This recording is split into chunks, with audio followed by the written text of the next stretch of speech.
the second biggest monkey head I've ever seen. I used to be an adventurer like you. Then I took an arrow in the knee. Can I tell you the definition of insanity?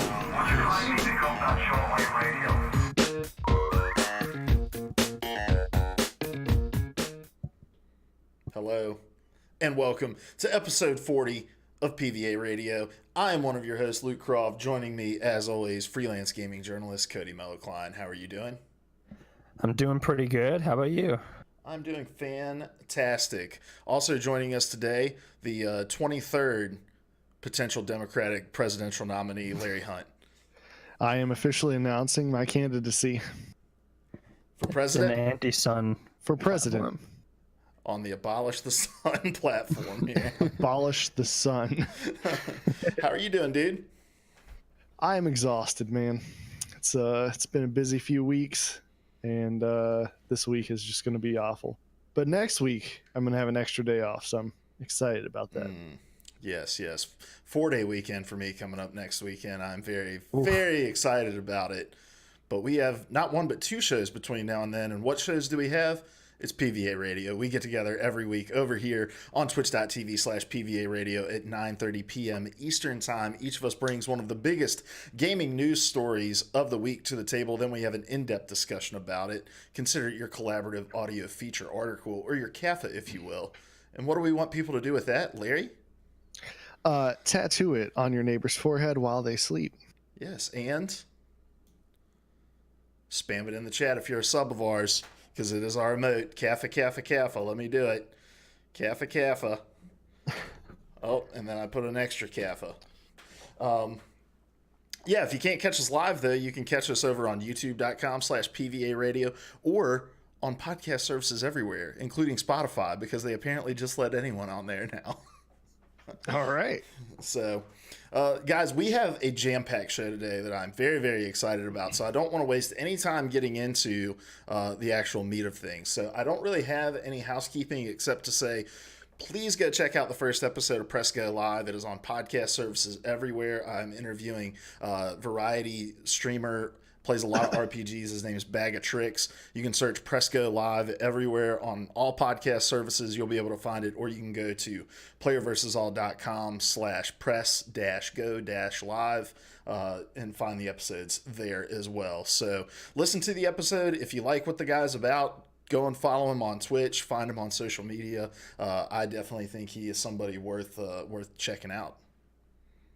I thoroughly enjoyed that show. The best part of it was all the times you weren't talking, but it was good, man. Especially, I can't remember. There was something toward the end that I really enjoyed, but my brain is crapping out on me right now. He's just fried. So guys, I'm just going to warn you, during the pre-show today,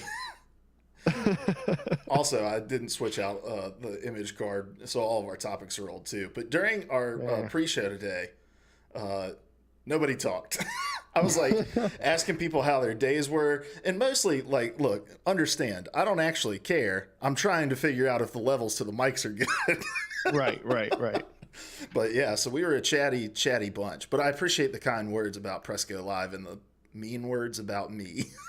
No, Yes. I don't like generally blowing smoke up your ass, Luke, because I think you do that yourself. It's true, but I do. I really enjoyed it. I think it was a really insightful look into obviously what he does, but I'm also just kind of the stuff that's available on Twitch and what people are doing at that level. And I think you did a great job interviewing, especially for your kind of first go around for this show. I'm looking forward to see where it goes. Well, I certainly appreciate it, guys. And I will let that all go straight to my head. And I would never give you a compliment I didn't mean. That's true. Larry's a straight shooter, man. Very straight shooter. Respect. Don't ask me if I like something unless you want the answer. Also, here at the top, I do want to say, we don't ask we sometimes mention it, but we don't really take the time to ask for it. If you listen to us on a podcast service and you enjoy what you're listening to, we would greatly appreciate it if you left a review for us. That is one of the number one ways that you can help the show. Helps us to gain a lot more visibility if people are saying good things. So whether that's Spotify, I think is the only one that doesn't give you an option to actually leave a rating on a podcast you're listening to for some reason. But everywhere else that you're listening, you can leave us a review and we would certainly appreciate it. All right, guys, let's jump into it with what have you been playing? Larry, let's start with you. What have you been playing? We've been playing the Division. We're finally through most of the main mission. We aren't quite to level cap, which I'm now very sad that we haven't pulled off yet. Cause that raid's coming, man. Have you seen? Mm-hmm. Yeah. I feel like Destiny did a really good job of pacing the story out to the point where you ended up at level cap by the end of the story. Am I mistaken there? There wasn't much grinding left to do by the time you reach the end of Destiny's story. Like in terms of level cap, not in terms of light level. Yeah, I think that you're right, but I don't remember. But it is kind of frustrating to be through it and still have now we got to knock all these side missions out to get where we need to be. Yeah. But yeah. But I'm still having fun with it. I love setting people on fire. I can't follow the game's story at all, but just to get on with some friends and play, I'm digging it. And I've just played a crap ton of Apex, having a blast with that. Winning lots of games. It's been good. And also diving headfirst off a cliff sometimes.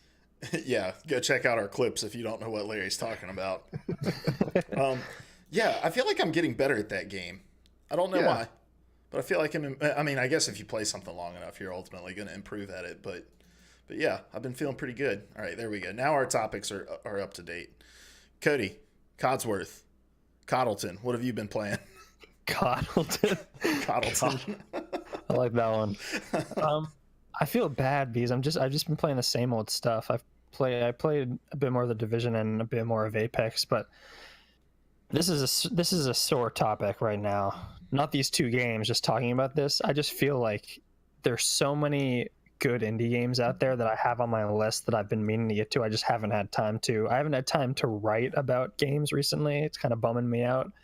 But I'm looking forward to, I think in the next few weeks, kind of ramping that up. Hopefully just crossing some of these games off my list and hopefully starting to write a little bit more. But ultimately this week it's just been a little bit more of the same.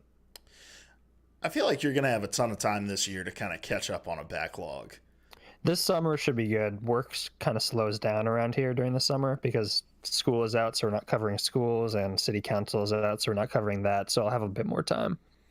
Well, that and just the fact that, like, the other morning on the PvA Weekly Rundown, I was kind of just looking ahead at what else is coming out this year. And it just seems, that we know of, and it just seems really, really light. Like, people have just they're just kind of waiting for the next generation of consoles. Yeah. Well, it'll be interesting once we start talking about your topic, how much that will change after E3. I don't think it'll change significantly, again, because I think it's kind of winding down, but I'm sure there'll be a few surprises here and there. Yeah. For me, outside of my normal, playing Apex Legends in the Division, I've also been playing a ton of Rocket League. I talked about it last week on the podcast, but I picked it up on Switch and was like, why did I ever stop playing this game? It's super fun. It's so good. So I ended up buying it on PC as well because I was like, man, I want to stream this, and streaming from the Switch is a whole ordeal. So I was like, I'm going to buy it on PC. And then I was like, I'm going to try to get really good at this. I didn't realize that Rocket League has a feature where people have built out custom training modules that you can go through for all sorts of different kinds of things, whether it's like aerial goalkeeping or, just playing shots off of the wall, all of these different things. So I'm trying to find a list of stuff to do, a list of those training modules to do on stream while I try to get better at it. And then get to a point where I feel really confident in my skills to finally jump into ranked and then probably still end up in bronze. So that bronze life. Yeah, man. So twitch.tv/PvA Radio. Check that out. I'm going to be playing it a a lot more on stream, but I'm having a blast with it. And then I just want to bring this up again this week because Cody wasn't on last week. But I've been playing this game on Switch, this free-to-play game on Switch called Arena of Valor. And I don't know if you know what this is, Cody. I don't. It is a free-to-play knockoff of League of Legends. Oh, no. All of those words are not good together. Which I guess League of Legends is free to play as well. Yeah, technically. But it's like you got knockoff and then you got just like straight copy paste. This is straight copy paste, dude. Like a lot of characters have similar builds to League of Legends characters. The map is the exact same. The premise is the exact same. Like it's the nerdiest thing that I'm into right now. So Quality wise, is it not as good? well, I mean, talk to any League of Legends player, and they'll tell you that the quality of that game in and of itself is not that great. So I think they're probably even. Player base, definitely not even. Takes me about 3 minutes to find a match. But Rocket League on Switch, their matchmaking's fucking awful too. Really? At least when you try to play ranked. When I play casual, okay. I'll get a game, a minute and a half. There are times I can't find a ranked match. And maybe it's because I'm unranked right now. Is the Switch cross-platform? The Switch version? Maybe I have to manually turn cross-platform play on. Maybe that. I have no idea. Because I think I had to on PC to play with people on Xbox. I'll check that out. That's a good thought, Cody. All right, guys. You ready to get into it this week? We have a meaty episode. So much meat. All right. My topic is first, and I think this is where the bulk of the conversation for this episode is going to happen, and I'm excited for it. Guys, do you understand that we are less than a month away from E3, the Electronic Entertainment Expo, that takes place in Burbank, California? I think it's actually in Los Angeles. I was just trying to get super specific with it. Less than a month out. And so I want us to start, rolling out some content to cover, to talk about E3. And I'm saving predictions, right? We want to save predictions still probably like a couple weeks before. And we're going to do a whole special episode for predictions. So that there's another podcast in your feed that when we listen to this. But what I want to do today is something that we started with the Player 3 podcast last year. And it was really successful. People really engaged in this conversation. And that is pre-ranking the E3 2019 presentations / heavy announcements presence. And so I explain it that way because E3 is going to look very, very different this year. Well, I don't want to say very, very different, but Sony isn't going to have a presence at all. EA is going to... I put them last on my pre-ranking. EA, and that's actually where I want to start with Sony here in just a second, but EA is doing EA Plays still, but they are not going to be having a traditional press conference. Instead, they're going to just kind of they're going to announce things throughout the weekend and have people play games on their floor, but they're not going to have Andrew Wilson stand on stage and read from a very poorly written script, something that's directly talking to their shareholders and not the fans. So, but I think that they're worth discussing in this because they're definitely going to have a presence with announcements. Mm-hmm. Where I want to start with this is Sony has been very upfront that we are not going to have, I think the quote was something like, we are not going to activate any kind of press conference or whatever. But they have not outright said that they are not going to make announcements around E3. So my question to you to start is, how much are we going to hear from Sony the week of E3? Even if they're not on stage.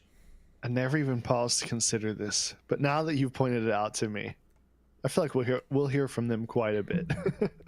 Oh, quite a bit. Quite a bit. I think so. Let me temper that. I was about to say, I feel like we're going to hear from Microsoft quite a bit, on the scale.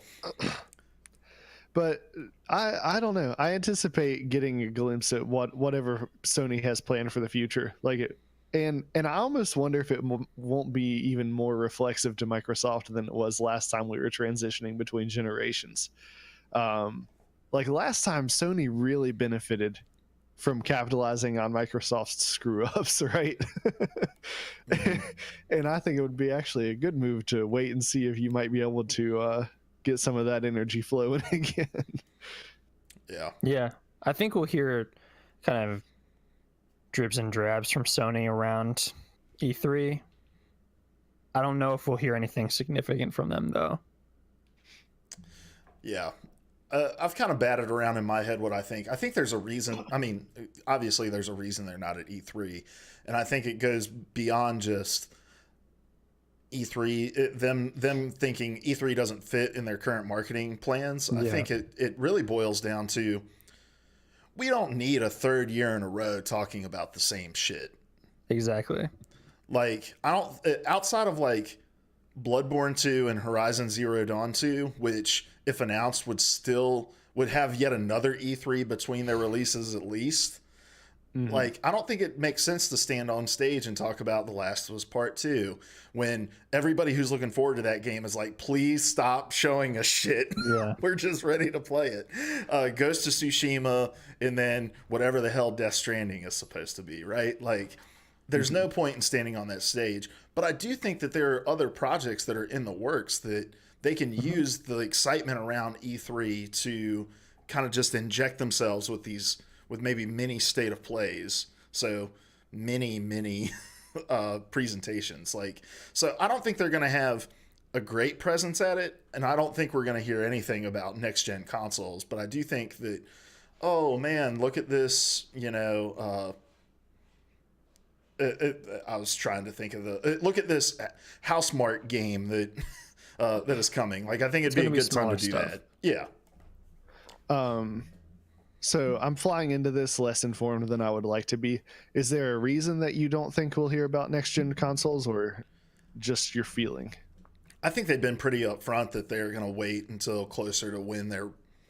I think it won't be until early 2020 where we'll hear them even talk about PS5 again. Okay.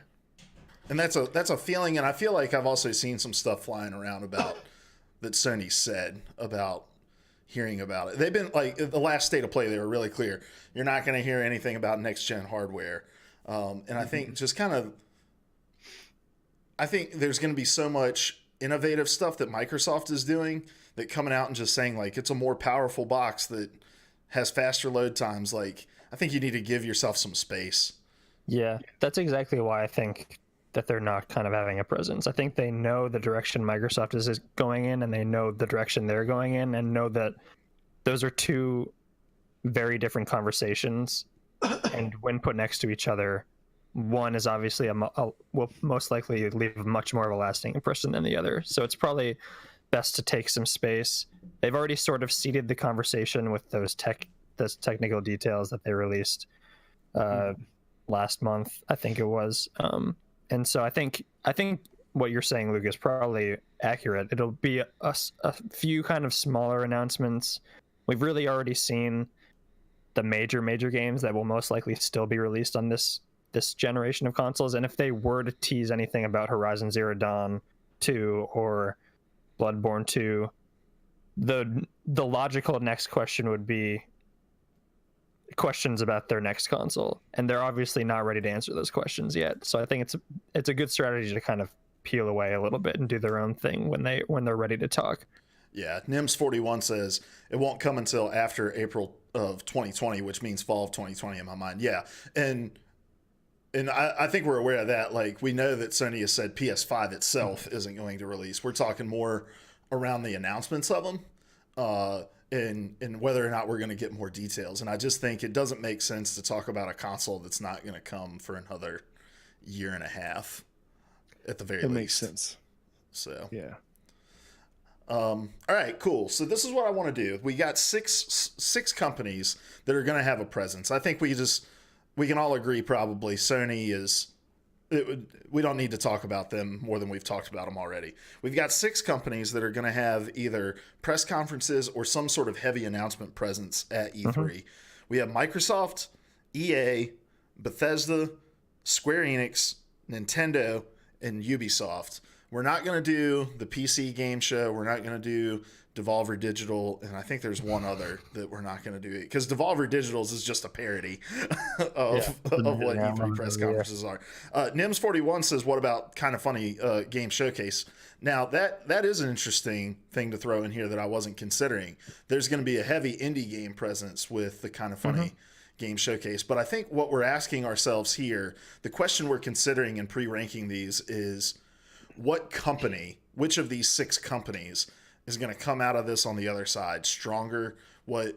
So when we talk about pre-rankings, it's whose showcases do we think are going to make the biggest splash? So for Kind of Funny, that's more of we're trying to prop up other studios and other creators as creators ourselves, whereas, the 6 of these companies that we just listed, they have their dogs a little more in the fight, right?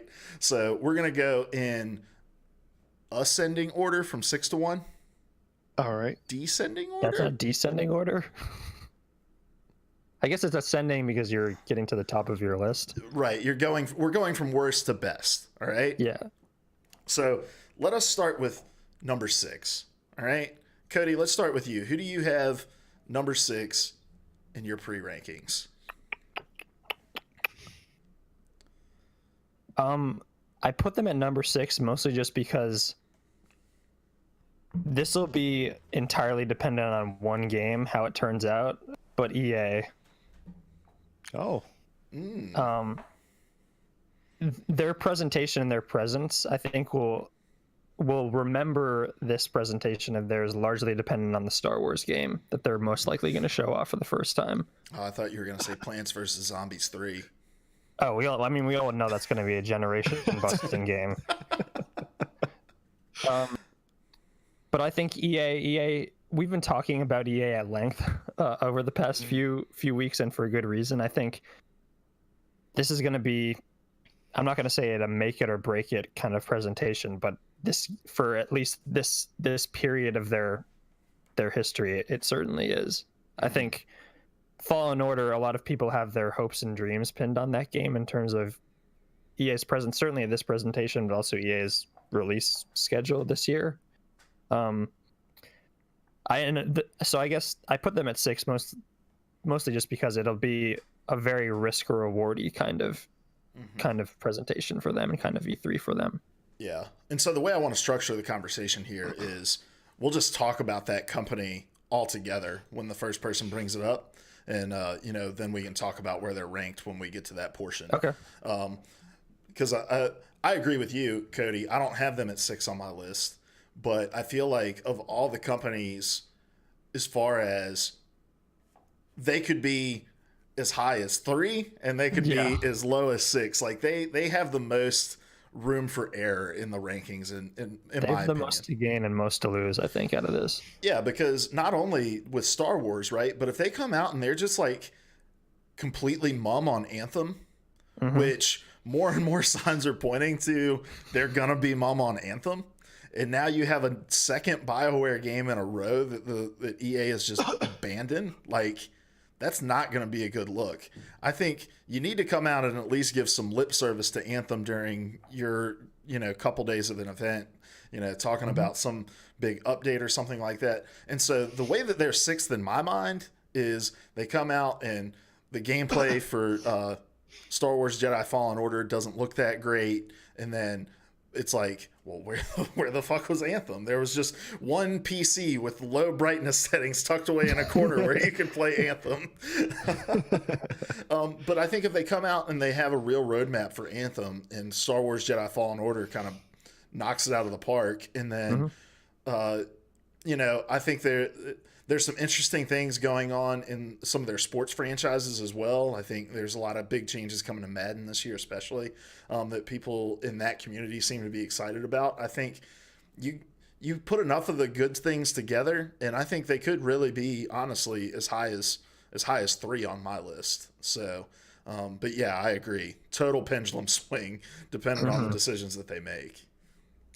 I've got them a little higher, but not much, just because if there's one company this generation that's been shoveling the goodwill of the consumer into the furnace, it's EA.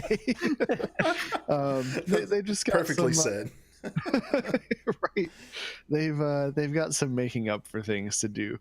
They're already behind the 8 ball in a lot of ways, but I anticipate not seeing much about Anthem, and I don't know enough about the sports game stuff to factor that in. That's just not a genre that I'm into personally. But I think the Star Wars stuff, I'm anticipating that being great.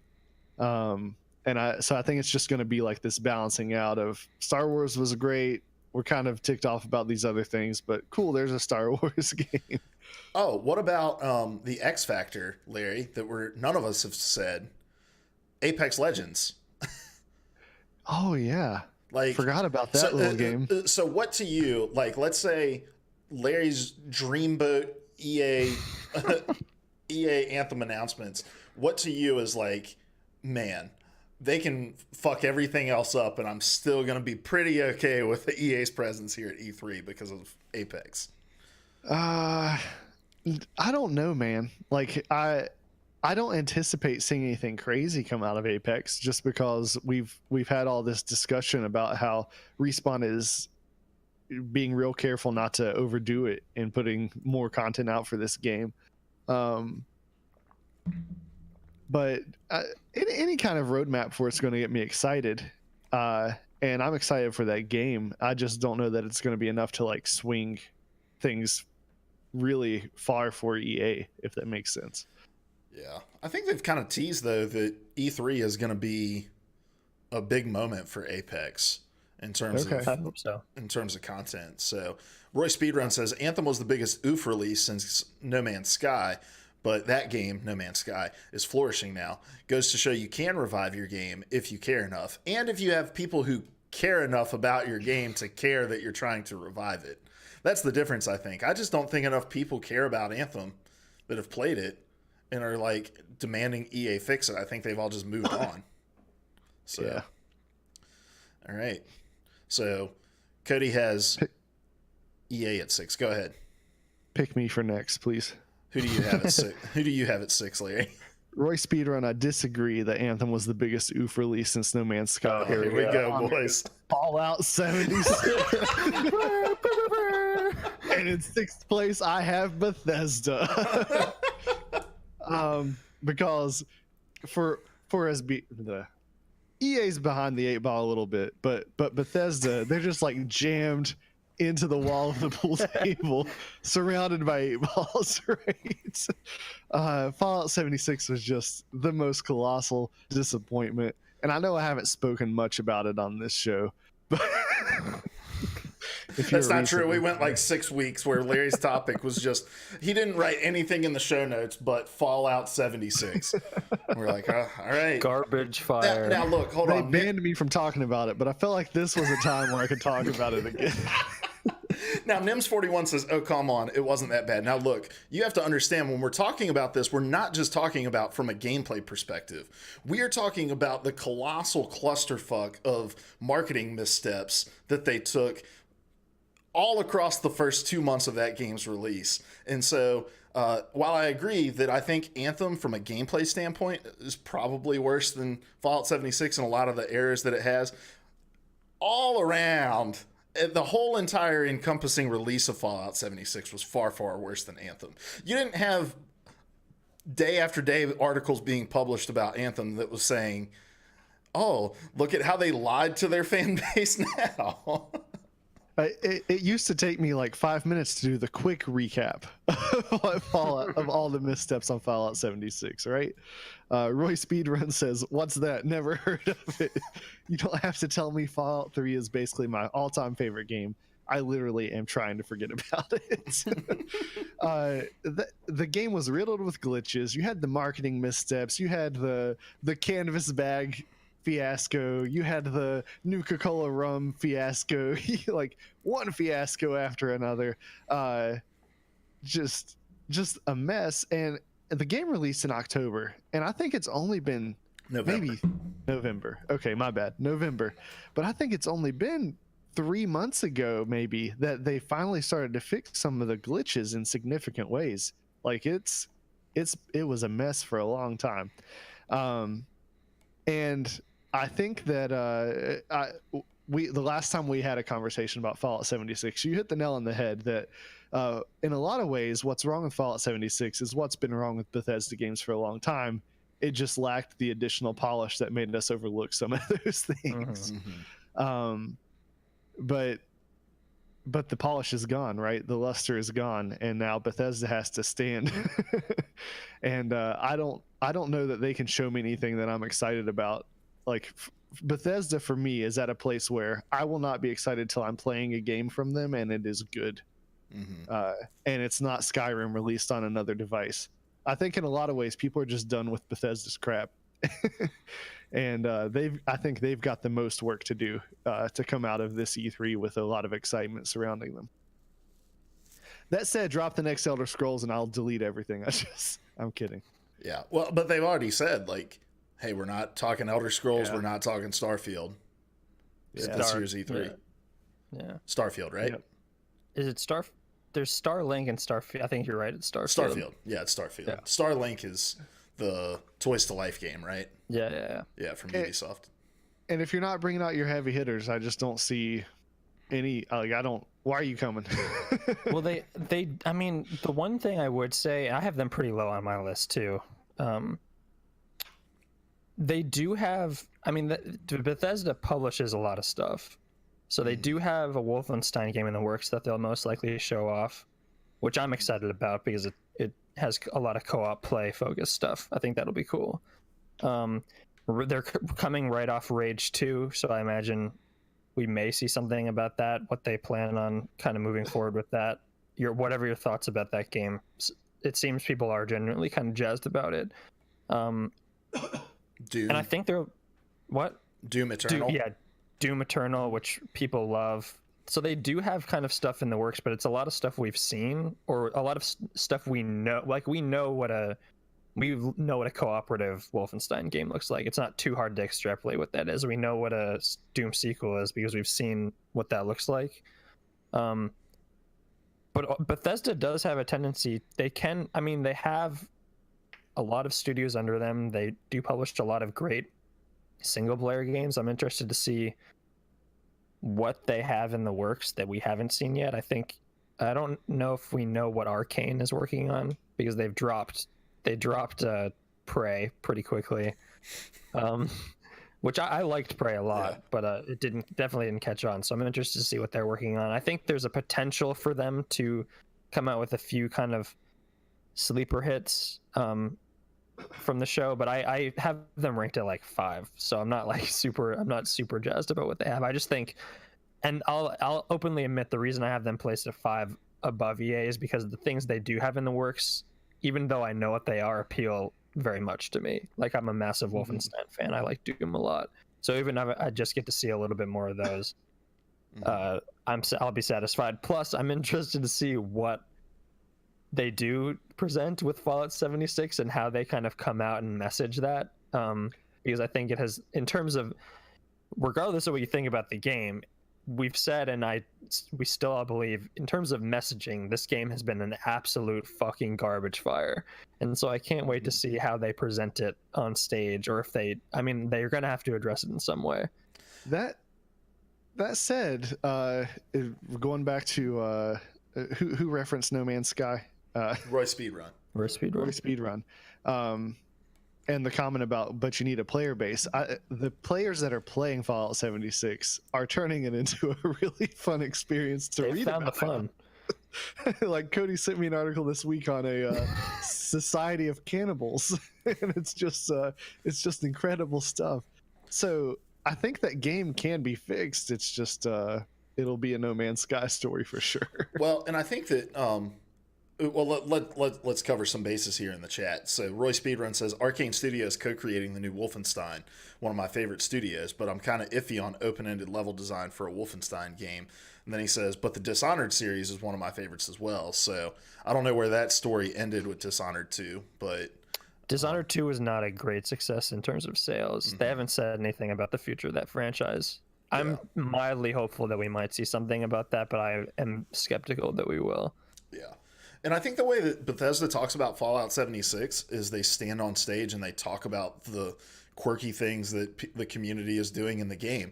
I think you really lean into like how big the role-playing servers for GTA 5 have gotten and talk about aspects of that can be reproduced in your game as well. And I think that you can really kind of ride that community wave. And then you talk about improvements that you're making in it as well. But I think that people just need a glimpse of how creative you can get in that world right now. Because let's be honest, they didn't create a super interesting world in and of themselves. Like they were banking on the community doing that. And the community would have done a much better job of it if they wouldn't have just straight up pissed them off the first 6 weeks. So where do you have it placed, Luke? who, Bethesda? Yeah. I've got them 5th. Okay. We haven't even talked about my 6th place yet. Yeah, I'm excited to see this. But I think that the reason I've got Bethesda so low is not because of what's going to be there. It's because of what's not going to be there with Elder Scrolls and Starfield. And the reason, I don't think they should be there, right? But I think it's a dumb move to announce 2 games. Well, one game that everybody's been looking forward to for years and years, and another game that's been rumored for years that people have been excited about as well. I don't think it's smart to announce that a year ago and then come out with some like small quote that gets published across gaming websites a couple months later saying that they're not going to be at the next year's E3. We might have shown them a little too early. And then come back to that same fan base that got so excited about it in 2018 and not say a word about them, right? Like that small quote that you released and GameSpot and IGN published did not reach the same number of people that tuned in for your presentation and watching is it Andrew WK? Is that the initials? Party of E3. What are you talking about? Yeah. So, let's see. What did I miss here, Larry? Beal for real. I like his quote. Todd is going to need to look me in the eyes and apologize if Bethesda presents. It's not happening, but I'd like it to. But it could. Bethesda's so self-aware. Like, but they're also kind of arrogant. Apologize, or can Todd just turn it into a joke? Because those are different things for me. Well, I think at this point, I'd take any kind of recognition that they fucked up, whatever form it may come in. I don't think he needs to stand up there and be like, "We're sorry," as he lays naked on a bearskin rug, South Park style. And Nims41 says, as long as we get more Andrew WK, I'm all in for Bethesda Showcase. Andy Gardner will be getting into video game movies here in a little bit, bud. I'm sorry I called you bud. I hate that. I hate when people do it to me. Let me look you in the eye and apologize. I'm sorry. Yeah, the dude who mows my lawn calls me buddy. I'm currently looking for a new lawn guy as a result. I'm not even kidding. Andy Gardner says, okay, bud. I deserve it. Yeah, so but yeah, I think Bethesda's really gonna step in it when they just completely ignore 2 of the biggest games that they've announced. And it blows my mind, man, because this is the same publisher who was like, here's Fallout 4 revealed 3 months before we're going to release it. And then they're like, here's Elder Scrolls 6 a decade before you're ever going to see it again. Oh, man. So, my 6th, if we're good, we good on Bethesda? Yeah. But my number 6 is, as Ben Hankins would call them, Square Onyx. It's Square Enix for me, because I'm sitting here thinking about Square and I'm like, Final Fantasy VII Remake and fill in the blank. What? To me, Square Enix was the worst showing of last year. It was a 25-minute presentation that was 80% trailers that we'd seen at other people's stuff already. But we don't have Kingdom Hearts 3. We don't have Octopath Traveler. I doubt we're going to see any kind of Tomb Raider anything that I can think of. It hasn't leaked yet, at least. And that's not par for the course for Tomb Raider. What does Square Enix have to show that's going to warrant a presentation? They have the Avengers game, right? So I had them a lot higher for that. I think this is... Yeah, that's why I put it on higher. Yeah. Do Do we know is it Square Enix that's developing that as well? Yes. Okay, they're not just publishing it. I think they took the team that originally worked on the first Tomb Raider and put them on that. Oh, that makes me even more interested. Which I'll fact check that, but. But I saw where rumors were going around about the types of people they were looking for specific roles in that game, and it seems like it's going to be a lot more story focused than I initially assumed. Like when I first heard this game announced, I was thinking something in the vein of Marvel Ultimate Alliance, but it seems like this might actually be a really good story-based game, and I'm excited about what we could see from it. And so that alone, like, I think right now you can ride the hype wave of Endgame to incredible places, whether you deserve it or not. And so I think that I put them a lot higher just because of that. Well, yeah, now I feel really stupid for having them as low. It's Crystal Dynamics who did work on the first Tomb Raider, yeah. Okay. And they're partnering with the team that worked on the more recent Deus Ex games as well. Yeah. Well, if I'm being honest, an Avengers game doesn't personally move the needle for me. So, but that's not what it's about. I do think that is an announcement. Now, are they doing this direct style like they did last year, where it was just a pre-recorded? Because I feel like Avengers, you need to be on a stage. Yeah, I have no idea. I have no idea what the presentation will look like. Like people are going to. You need to have an audience for that. Yeah, people are going to get excited about it either way, and there's going to be like comment sections blowing up across gaming news sites everywhere. But I just feel like showing an Avengers trailer, you gotta hear the crowd behind it. Like, yeah. Just black screen, the music starts playing, and people lose it. That's all you need. Oh, we'll get it. It's free real estate. We'll get it, guys, because they'll probably reveal it at Xbox and then replay the trailer the next day at Square Enix, which is what they did with Kingdom Hearts last year. Yeah, I would not be surprised. So we'll get the Xbox crowd's live reaction to it. So yeah, but that's Royce Beaton says Square never excites me. I mean, they hardly ever excite me too, but Avengers is literally the only reason I have them at 4. Like that, they could go on stage show 10 minutes of footage from Avengers, 5 minutes of footage from Avengers, show a 2-minute trailer of Avengers, and then just drop the mic and walk off stage. And they'd have done better than Bethesda or EA probably. What if they just played all of Endgame and then had a little title card that said their game was coming coming in the fall? Than what Bethesda shows. It would be better than the Elder Scrolls announcement from last year. It's true. But yeah, I think that like if they show anything from that game, even if it is just a trailer, it's going to be a massive announcement. Even if for better or for worse, it's going to be massive. Obviously, Avengers, it's the Avengers property, and Marvel itself kind of is a monolith in pop culture. I think that's probably even an understatement. So I mean, I think that announcement alone puts them pretty high in terms of what they could come out of this E3 with in terms of goodwill from people. Yeah, I think I'll still.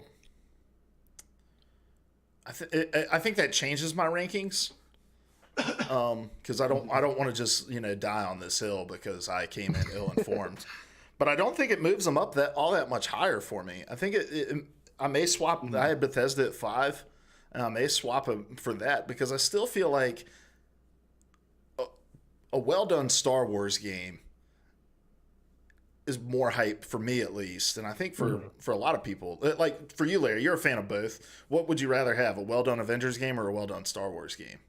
I'd rather have the well-done Star Wars game personally, but I'm a much bigger Star Wars fan, so yeah. And I mean, it's probably 50-50 split down the middle what people are most interested in there, but to me, I think Star Wars moves the needle personally a little more. Yeah.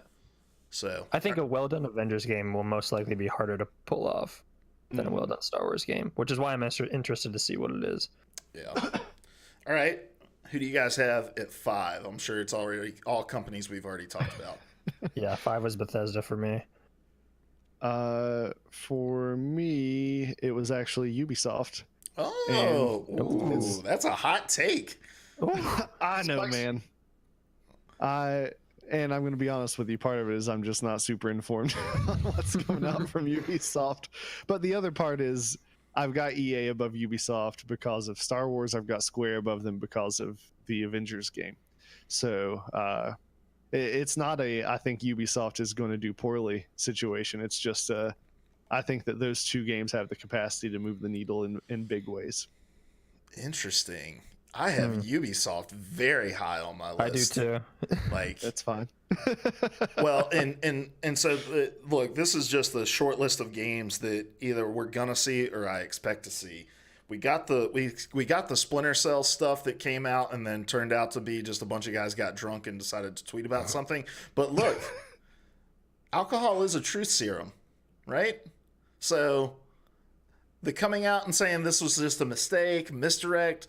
Are we going to still see a Splinter Cell game announced? I could see it.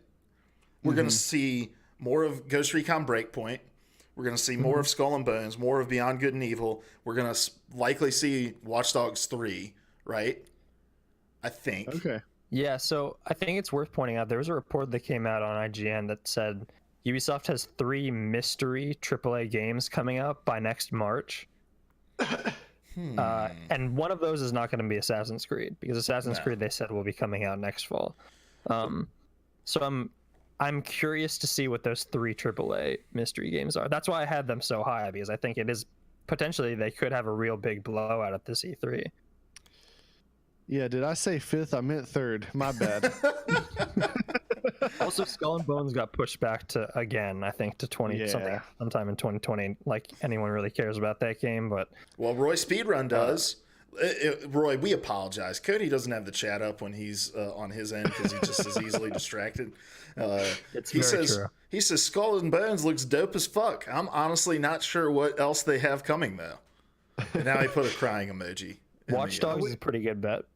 I went through a weird roller coaster of emotions there because I thought Cody was responding directly to Roy Speedrun. Oh no, I don't have the chat up because it'll overheat my computer. Neither Cody nor his computer can multitask. Mac life. But yeah, no, I think Ubisoft is gonna. I don't know. We're gonna get more Siege content as well, and there's a giant community behind that that's super excited. Like, and then the 3 mystery that could possibly be Watch Dogs 3 is one of those because we haven't seen they haven't had an official announcement for it. Splinter Cell could be one of those mystery games because we haven't had an official announcement about it. And then the 3rd can be Rayman Legends Remake. That's not a AAA though. That's what has me intrigued. We know what 2 of them could potentially be. I mean, maybe Far Cry, something, but we just got a Far Cry kind of major expansion, so I don't think it's gonna be Far Cry. And I feel like Ubisoft has kind of had their finger on the pulse really well of like when they've fatigued a franchise. Exactly. And I think Far Cry New Dawn was that was one of those games, honestly, man. When it came out, I was like, is this an expansion? Like, it's a $40 just kind of medium expand. Like it's its own game, but it's the same map. It maybe even condensed, same mechanics. I think Far Cry has had its place in the sun kind of taken away, just overexposure. So that's why, like, Splinter Cell, we know is most likely in the works. Jason Schreier has already revealed that Watch Dogs will take place in London, so we know that's in the works. This 3rd AAA game has my mind on fire, though. I don't know what it is. Really, I'm just hoping that it's a good Prince of Persia game. And I say that only half joking. I love that franchise so much back in the day, but it's been so long since there was a good one. Roy Speedrun says, my history with Ubisoft can be summed up as me assuming all their games are trash, but then when all my other developers let me down, I went back and realized most of their games are a lot of fun. And the great thing about Ubisoft, at least today, is they handle their franchises with such TLC post-launch. Like, we'll probably see For Honor content at this thing. Which that 3rd may be just a For Honor sequel. as well. That'd be disappointing. Yeah, it would be disappointing, but it could also be likely. I think you both mispronounced super exciting. But The only thing that would get Apex Legends Pro Larry to change his game of choice is For Honor 2. Yeah. So I'm officially changing it. My fifth then is EA. Okay. All right. Well, my fifth is Square. I changed it. Bethesda's my sixth. Square is fifth. All right. Who do you guys have at 4? Codsworth. Did Cody give his fifth? Square was my 4. Yeah. Bethesda was my 5th. Oh, Yeah. okay. Square was your 4. All right. Yeah. Larry. Square was also my 4. Once Okay. we bumped Ubisoft up. And EA was my 4th. So I think we've knocked out all the ones that, except for you brought up Ubisoft. But so now we're going to get to some new discussion. Cody, let's start with you. Who is your number 3? I had Nintendo. Nintendo was my 3. All right. I'm gonna be honest. I don't have a lot to say about Nintendo, but I largely put them at 3 because I'm expecting much more disappointing presentations from the 3 below it. So by default, it becomes 3. Here's the new Mario game. I also think there's a lot that is ongoing with Nintendo that's exciting. Smash stuff. They just revealed some stuff about Mario Maker 2, which I actually had a lot of fun with. Or I had a lot of fun with the first Mario Maker, and I think that game has long legs, just from a creative standpoint. So I'm excited to see what they do with that. They have a lot of stuff like Metroid, and I don't know where does Platinum fit in. They're currently working on a game that has never been done before. I know that's kind of I don't know. Well, I don't know what presentation they appear at. Well, I mean, they release games on all kind. They're pretty agnostic, so I don't know. I don't feel like you put a game that's never been done before on Switch. Yeah, it might come to Switch much later. Yeah, but I think Nintendo has enough games with legs that it's currently working on to kind of warrant a pretty significant presentation. But I also just think there's some games we've only seen logos for that I'm super excited, and a lot of people are super excited. And if we even just get a hint of something about those games, it'll set people on fire. But I'm gonna be honest, Nintendo is only as high as it is because I think the other 3 below it for me are not. I think will most likely be a little bit disappointing. Yeah, and I have to consider Nintendo within the context of what Nintendo's kind of put forward over the. I mean, the Breath of the Wild year was a great year for them, but I think about last year. Yeah, last year's the only time I've seen a developer or a publisher take a game that people are super fucking excited about and find a way to make it as dull as possible by going through literally every minutia change that was made to Smash Brothers in a 35-minute presentation that some say to this day is still going on. It is. Smash is life. Smash never ends. And so I wonder if it's like, if they're going to take the same approach of, also real quick, Roy Speedrun says, all right, boys, I got to ditch out. Gonna get a stream in. Love you, Kaffa.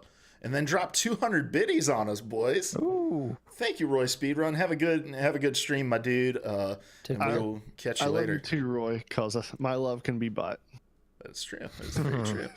Back to our conversation about Nintendo, though. I think Nintendo is going to take a similar approach this year, though, of saying we're going to make a handful of small but good announcements, because we also got like the Fortnite announcement on Switch that really moved the needle last year for a lot of people. But then they're going to dedicate 75% of their conference to one game, and I think that game is going to be Pokemon Sword and Shield. Yeah. And I think that's going to get a lot of people excited. Pokemon flies off shelves. It's regularly Nintendo's best-selling game on whatever platform it's coming out on. And so I do feel like people are going to be excited about it. But I also am like, well, under 15 minutes of talking about Pokemon. And if it's over, like, is it going to just get people like me who don't really care about Pokemon beating their head against the wall saying, hey, I'd like to see something else from you. Mm-hmm. Like Metroid Prime 4. Yeah. This conversation has settled it for me, but all day I've been debating on whether I was going to put Nintendo first or second. And I know, again, I'm a little different here, but I just think that they're in such a great place to capitalize this year because we know the new consoles aren't coming out till next year. And as a result, we know that it's going to kind of be a slow year on games on those two, on Sony and Microsoft. And so I just think that if they come out swinging, it could be a good year. People are going to be hype about the Pokemon game. I'm going to be hype about Metroid. Is the smaller Switch confirmed, or is that just a rumor? Ooh, I didn't even think about that too. Yeah.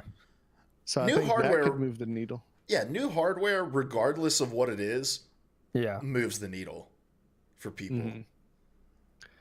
Great. So I also, yeah. Larry dropping good takes here that I hadn't considered. like Ubisoft. Like Ubisoft. But yeah, I feel like that alone can catapult them up to second. And the only reason that I hesitate to put them in first is the thing that you've covered. It's that Nintendo can have great products and present them in the worst ways possible. Yeah.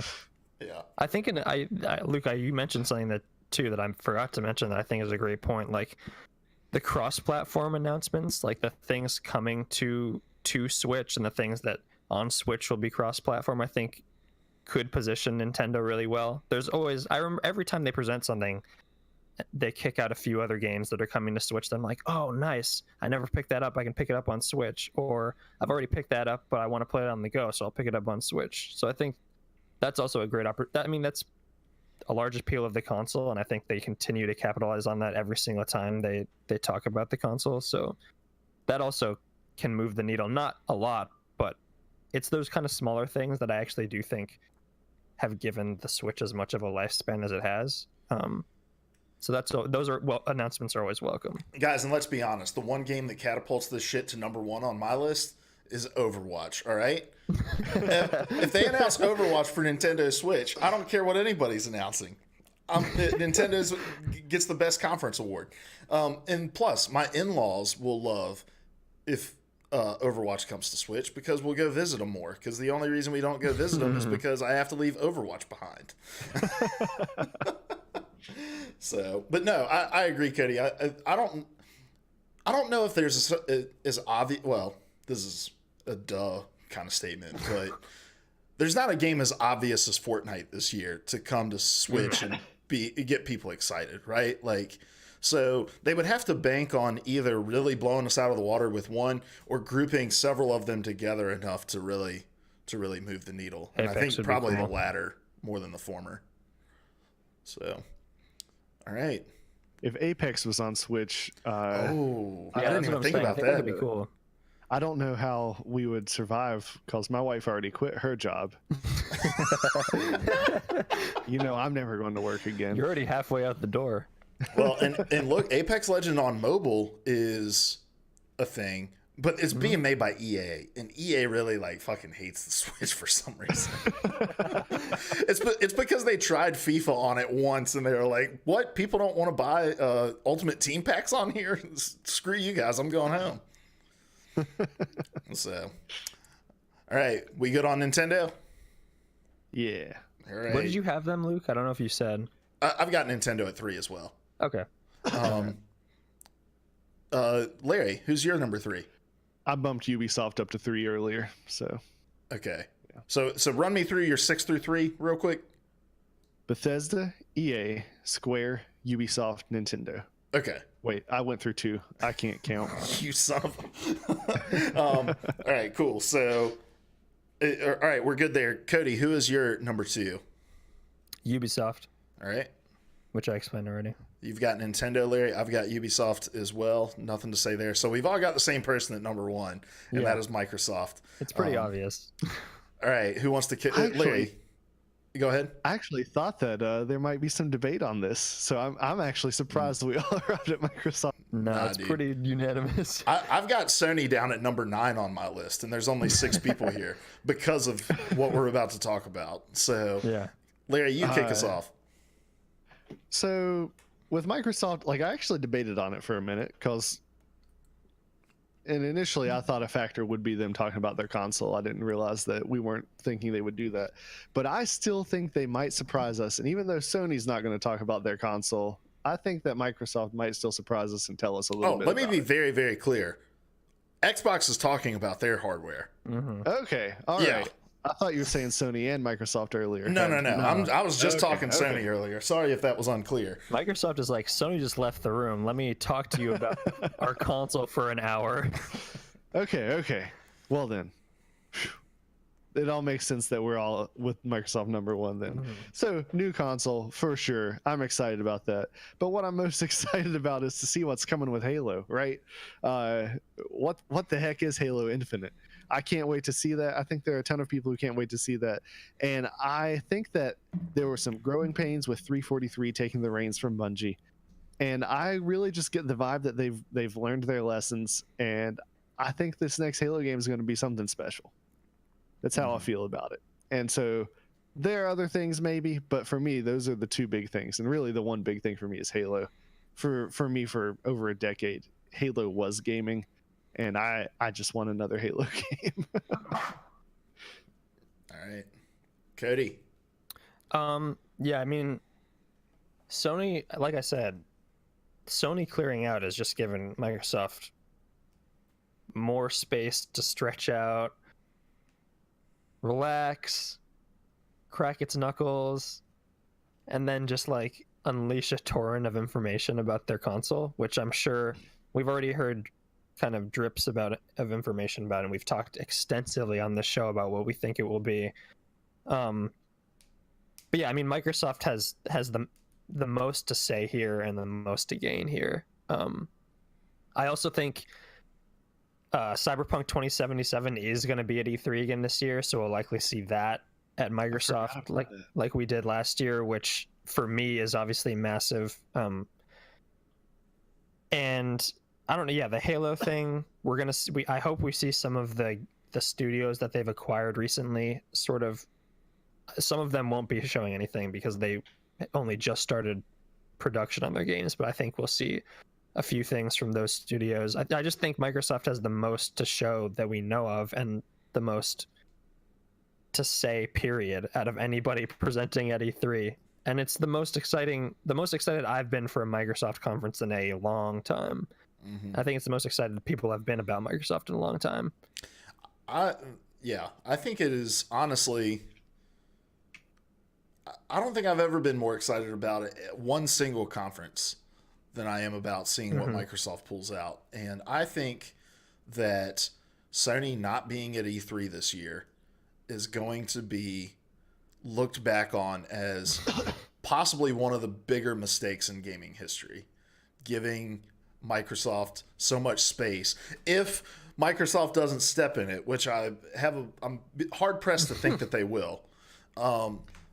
And I still think that if Microsoft does step in it, Sony may surprise us and drop some hardware announcements to capitalize off of that. You think they've got like a code red plan? Like, oh shit, everybody hates it. Everybody 100% hates it. Announcements. I do, because last generation, like, it was obvious that they changed up some things in their presentations to capitalize on Microsoft's gaffes. Scramble the fighter jets. That's right. Dude, I mean, I don't disagree. I don't know how much budget it would take to have a contingency plan like that. But yeah, so I was talking with Lauren today about advertisers, and like, she was like, why would Coca-Cola want to spend a bunch of money to be a sponsor of like the Overwatch League, who relative to like everything else has a small fan base. You know, why would they pay the money? And I was like, well, part of it is the brand recognition and, you know, being exclusively sold in their arenas. But another part of it is just so that Pepsi doesn't pay for it, you know?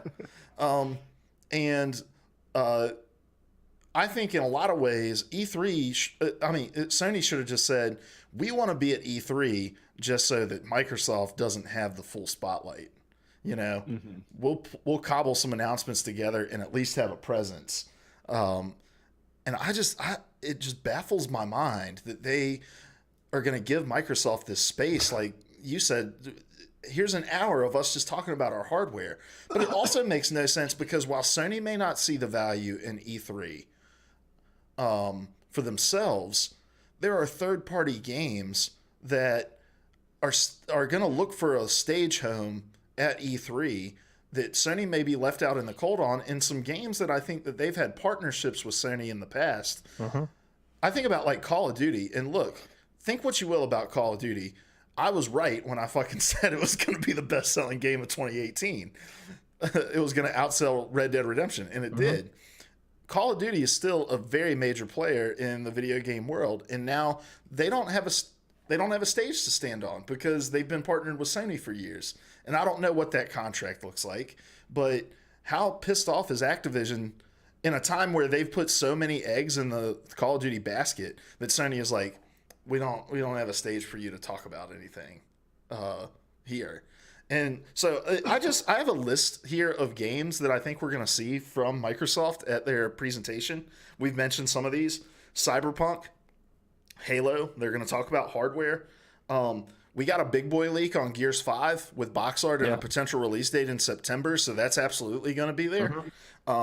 Ori in the Will of the Wisps and a release date for that. Session, which people were super fucking excited about.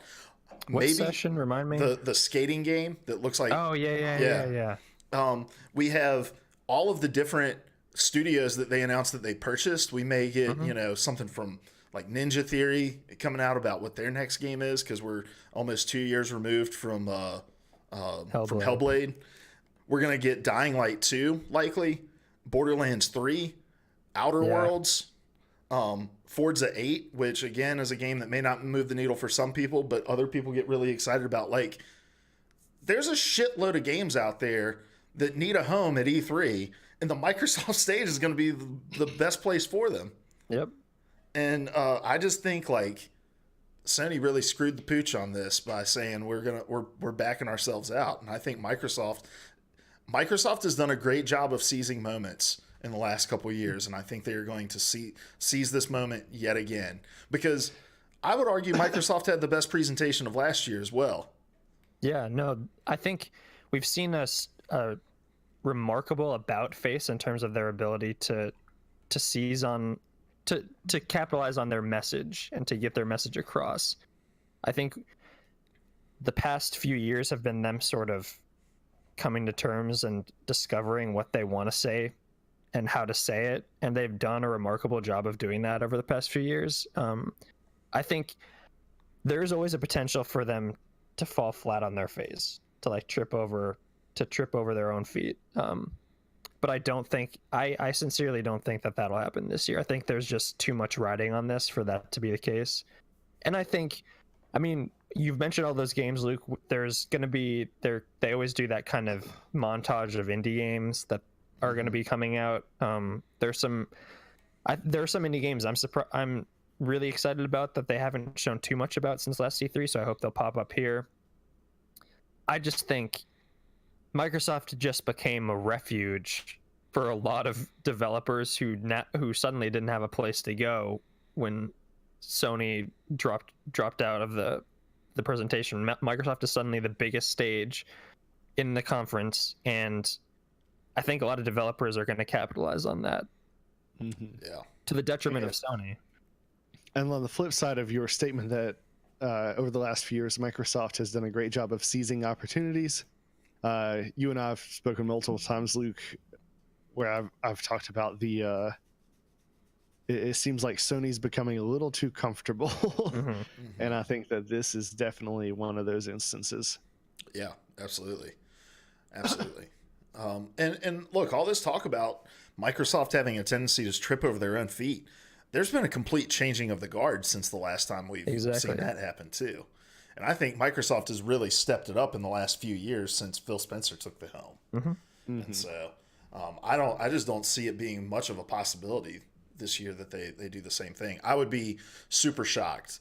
I think that the lowest that Microsoft can go on this list this year is number 1. Like, kind of by default. Yeah, just by default of just the sheer volume. Like, it's going to have something for everybody. And the only thing I guess that could make it fall lower than 1 is if they came out and they were like, guys, the only console we have is a cloud streaming thing that is that has the same power as an Xbox 360, baby, but it's cloud gaming.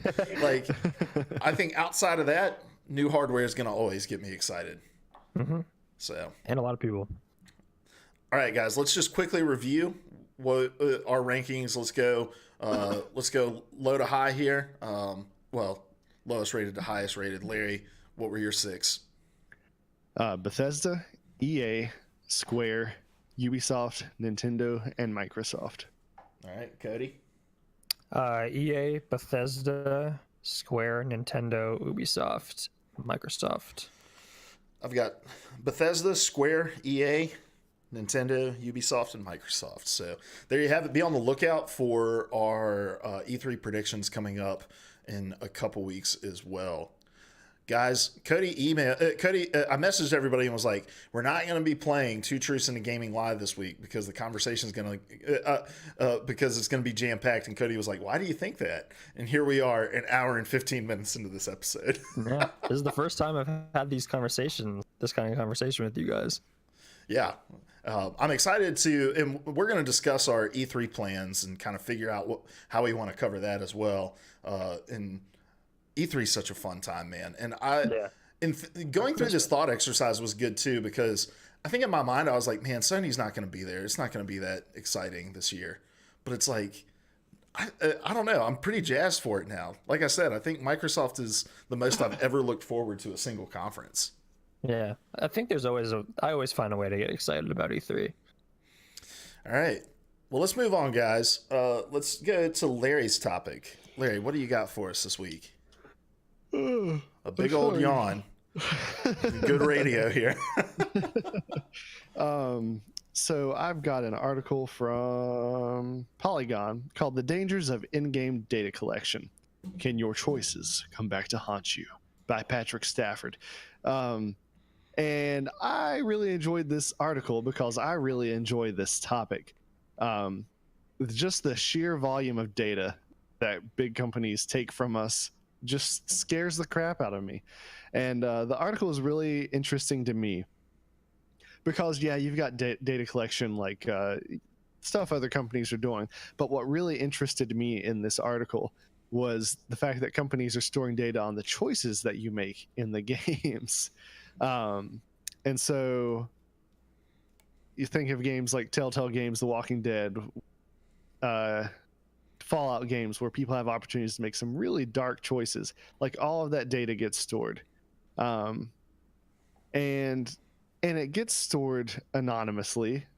But later on in the article, they make the point, and it is a very accurate point, that there is no anonymous data. Like, given enough information, given enough time, given enough energy poured into it, you can ultimately connect the data back to the person that generated the data. And so the data is being collected for good reasons, for positive reasons. They're using it to make games better. They're using it to figure out what kind of things people want to see in games, but there are some potential downsides as well. And so for you guys, how do you feel about this? What were you thinking when you read this article? For the consumer, what do you see as the upsides to this, and do they outweigh the downsides? I have a complicated relationship with data collection, mostly because I am employed to leverage collected data in such a way that benefits clients of mine. And I think that in this connected world that we live in today, it's a necessary beast. Everybody hates data collection, but if you think about a world without data collection, it's a much more useless world. Like, the whole purpose of data collection for like ad placement is to serve you the most relevant ads for things that you would actually be interested in. And so it's like, would you rather be served an ad for an upcoming video game that you're excited about, or be served an ad for, like Nair leg hair remover, Ooh, the Nair. And so in a lot of ways, while the data collection is intrusive, I think it's the only way that things are kept free online for you. Nothing is free in life. The reason you're not paying for the website that you're at is either because you're getting served ads based on data that's been collected, or the site is gathering data on you, and most likely both. And so it's just kind of a fact of life. It's this new exchange of goods that we do. Like, here's information about me in exchange for your game, but it also improves what we're given.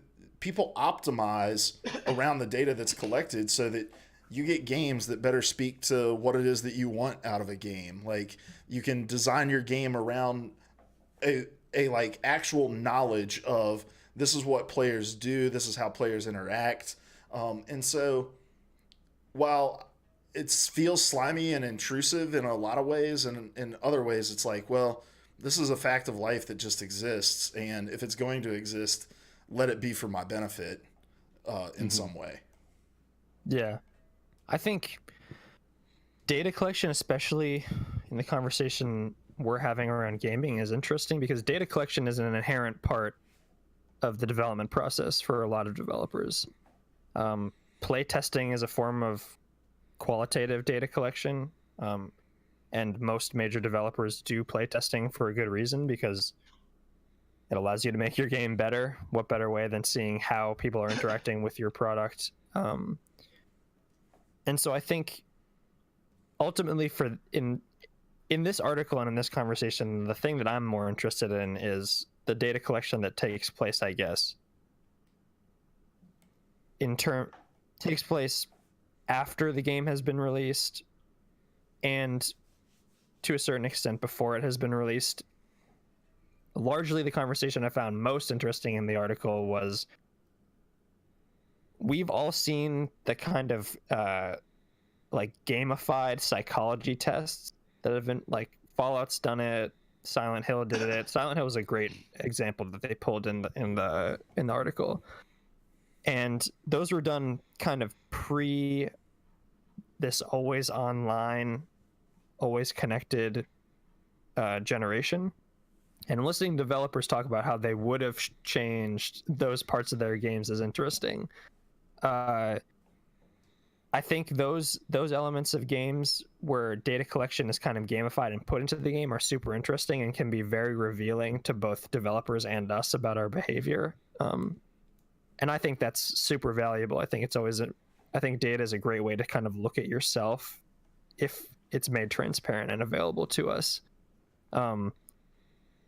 I also think data is never anonymous. It's kind of just a fact about the way these things work, and I think it's great that the article pointed that out. I also think just like data can also be weaponized, especially with something as chemical as gaming.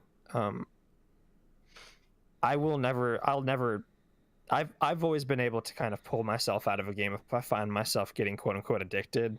But a lot of people, especially kids, don't really have that ability. And games, especially free-to-play games that do collect data, are able to better utilize that or weaponize that to their advantage. And I think that's where data collection can become pretty dangerous. The example of I forget whose quote it was, but like if you were able to pinpoint and target like cigarettes to specific people and to specific cells in a person's body, that's essentially what data collection in certain games can allow you to do. Although obviously we've seen legislators and kind of people outside of gaming push back against that, but I think the potential is there. So I'm sort of also divided about this. I think it serves a very important purpose in terms of development, but I also think it can be, like anything, it can be misused if not monitored and if not made transparent. So I really like where that conversation went, just because for me, I'm one of these people that really, really hates the idea of data collection. And in a lot of ways, I despise the world I live in where it's necessary. But as Luke rightfully pointed out, there are lots of things in this world I live in that rely on it that I really like having. and I think that's where a lot of people are at, right? Like a few years ago, we found out, actually, yes, the government is spying on all of us. And if we cared enough about it, there would have been rioting in the streets, buildings would have been burned down, the government would have been overthrown. But at the end of the day, we're like, that really sucks. But I'm still going to put an Alexa in my house, right? Yeah, I'm going to spit in a cup and send it to a company to tell me where my ancestors came from. Right. And so I see the plus sides, I see the negative sides. I hate it, and I feel like I just need to get over it because I don't hate it enough to do anything about it, right? Yeah. Yeah, and if you guys stay tuned for the after party lounge, I'll share some interesting stuff that can be done with data. So just a little tease, because I love this conversation, like, because it is such a central part to our lives that I think none of us really fully comprehend the magnitude at which it impacts our lives. Like, go ahead. Sorry, I think I cut your point off. It's all good. For me though, like the thing that really like gives me the heebie-jeebies is like the worst case scenarios that you imagine, right? Like and it's stuff that'll probably never happen. It'll probably never happen. But if it did, it would be really terrible. And so what I mean by that is, given enough data, people can extrapolate ridiculous things about you. There was a great TED Talk on this a while back, and I wish I remember. It was on the TED Radio Hour, so it was an amalgamation of TED Talks. But there was one woman who does research in this area, and she was like giving out examples, like the story of a girl who Target found out that she was pregnant right about the time that she did, just based off of some of her search history stuff, and sent her some coupons, and that's how her parents found out that she was pregnant. Because Target found out first. And there was like an example of people who liked this certain Facebook page for chicken nuggets and a certain other Facebook page, like you could extrapolate that these were high IQ individuals. And it's like data that to us just doesn't make sense, but you feed enough of it into a machine and it can find these connections. And so she highlighted, in theory, you could get a minority report situation where you could identify the individuals who are most likely to commit heinous crimes and begin keeping an eye on them, or maybe even impede their freedoms preemptively to keep them from doing the awful stuff. And so, like, in my mind, some of these like dark decisions people make in games falling into the hands of people who are currently blaming violent video games for real world violence, like that's like a nightmare scenario to me. And it's not likely, but it's also not impossible. You know what I mean? Yeah, that's the whole premise of Watch Dogs. Yeah. Really? I've actually never played Watch Dogs. You should. Thematically, it's really interesting. Yeah, it's all about predictive crime prevention.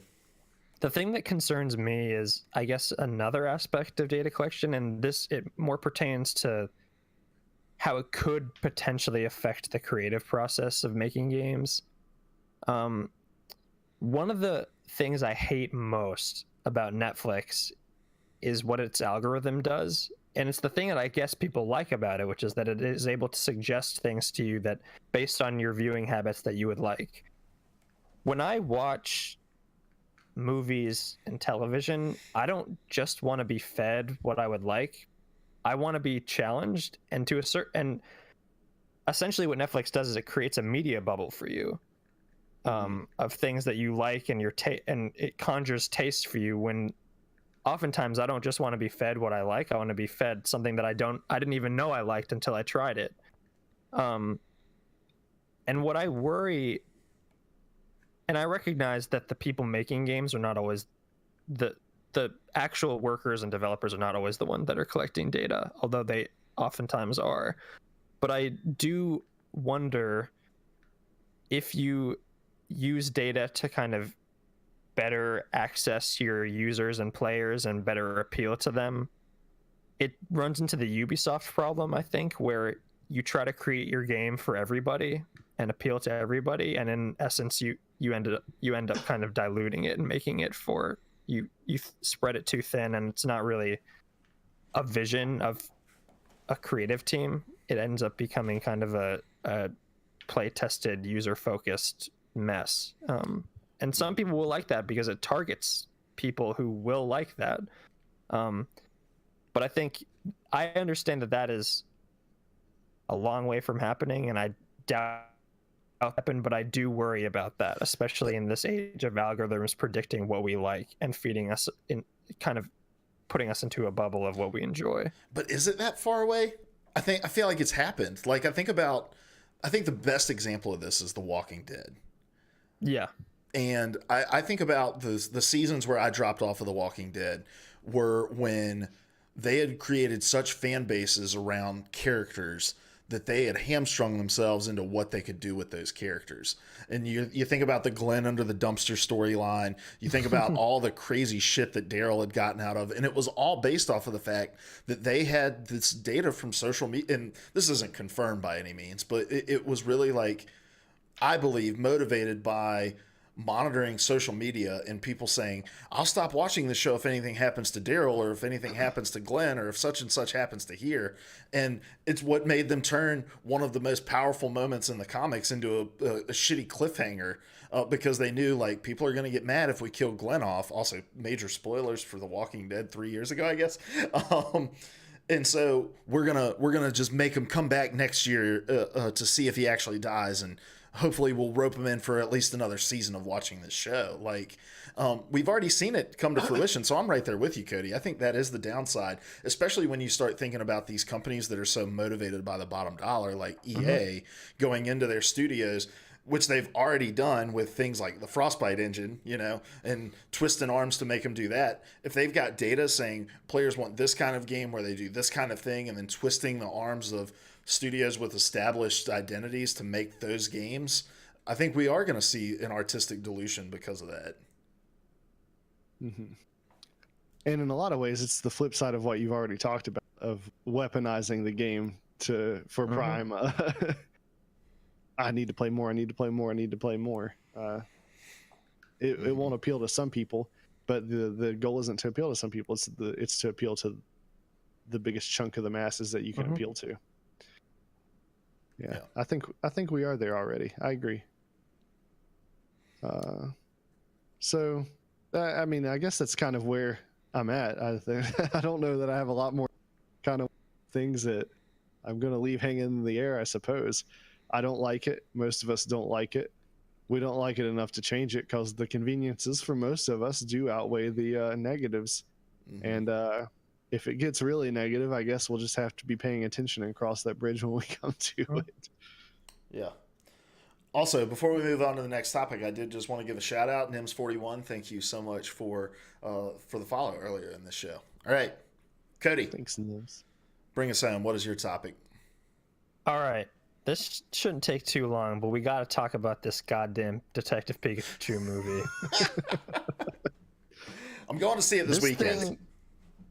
You are? Okay, that's good, because I have no plans to see it, but I still want to talk about it. We've talked about video game movies before on this show. We've talked about them more in the context of what makes a good adaptation, what makes a bad adaptation. We talked about them kind of artistically and narratively. But I want to use Detective Pikachu as an occasion to talk about what the success of... I want to talk about them culturally. Because Detective Pikachu has been a massive success. It's the highest grossing video game movie of all time. For a single weekend, its international box office eclipsed Endgame's barely. I want to note that barely. But it did, which is significant, and might say more about, I guess, Endgame's international box office weekends after it's been out than it does Pokemon's weekend box office. But obviously, this is a big moment for Pokemon. Pokemon is always in the midst of a big moment. It's a franchise that seemingly just continues to gain more steam. It's certainly a moment for video games as they're talked about in the context of the cultural conversation. And so I guess before we talk about this, what are your individual histories with Pokemon? I'm was a fan of the games. I played them for a long time. I've kind of fallen out of favor with the franchise just as I've aged, and I find them less and less appealing to what I find interesting about games or media. I also want to note, Pokemon is obviously not just games. It's manga, it's anime, it's trading cards, it's everything at this point. It's on your phones, it's a mobile game. So it's kind of like a media empire, but we can talk about it in terms of games if you'd like. So as a kid, I was obsessively into Pokemon, played the video games and the card games. As I got older, obviously the card game became less appealing, and the games themselves. I aged out like you, but it was also a thing of as I've gotten older, I do less mobile like gaming on the go, just because if I'm on a long trip, I'm the one driving. And outside of that, when am I not at home that I need a mobile device to play a game? It just doesn't happen for me very often. And most Pokemon games, that's when you're playing them. So that's why I don't play them anymore. But I think I would still have fun with the video games. And I've never been cool in my life, but the closest I ever came to it was in the 4th grade, because I was so knowledgeable about the cards that everyone would come to me and my friend Cameron to figure out if they were getting a good trade or not. So that was I appreciate Pokemon for that short taste of popularity. So I was never super into Pokemon.